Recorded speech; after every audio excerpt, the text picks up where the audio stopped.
जागतिक हुकुमशहा बनायला निघलेल्या डोनू तात्याने आणि इस्रायलने मिळून इराणवरती हल्ला चढवला आणि हल्ला पूर्ण क्षमतेने चढवला आणि या ऑपरेशनला नाव दिलं इपिक फ्युरी ऑपरेशन.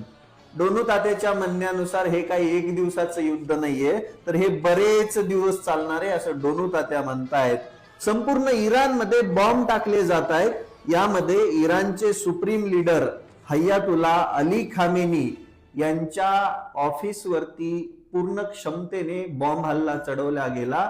याच्यामध्ये अली खामेनी तर मारल्या गेलेच, त्याच्यासोबत 48 सुप्रीम जे वरचे महत्वाचे कमांडर होते ते पण मारले गेले असं डोनू तात्याचं म्हणणं आहे. मग हे अली खामेनी मेला, पण त्याचे पडसाद भारतात पण उमटले. बहुतेक भारतातील काही लोकांचा तो बाप असेल. ह्या लोकांना लवकरच बुद्धी यावी अशी माझी अपेक्षा आहे. मी पण जम्मू काश्मीरला जाऊन आलो, तिथं कुठेच आपलेपणाची भावना तिथल्या लोकांमध्ये जाणवली नाही आणि दिसली पण नाही. बरं, हे जाऊ द्या बाजूला. डोनू तात्या हा जागतिक हुकुमशहा बनायला निघालाय. आधी व्हेनेझुएलाच्या पंतप्रधानाला अटक केली आणि आता इराणच्या हुकुमशहाला मारलं.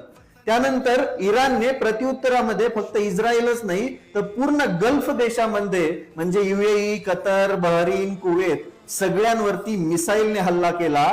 विचार करा, पूर्ण गल्फ कंट्रीमध्ये 1 करोड पेक्षा जास्त भारतीय नागरिक राहतात. एकट्या इस्रायलमध्ये 18,000पेक्षा जास्त विद्यार्थी शिक्षण घेतात.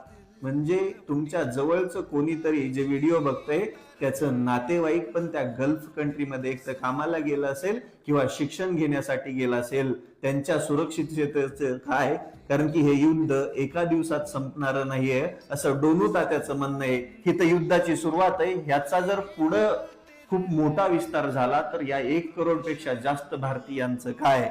आता याचा भारतीय व्यापारावरती विपरीत परिणाम होणार आहे, कारण की भारत आयात करत असलेल्या क्रूड ऑइल पैकी 50% पेक्षा जास्त तेल हे स्ट्रेट ऑफ हॉर्मोन्स मधून आयात करतो.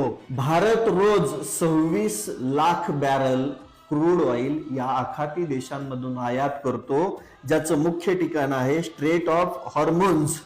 आणि जर हे हॉर्मोन्स बंद झालं तर भारताचं काय होणार.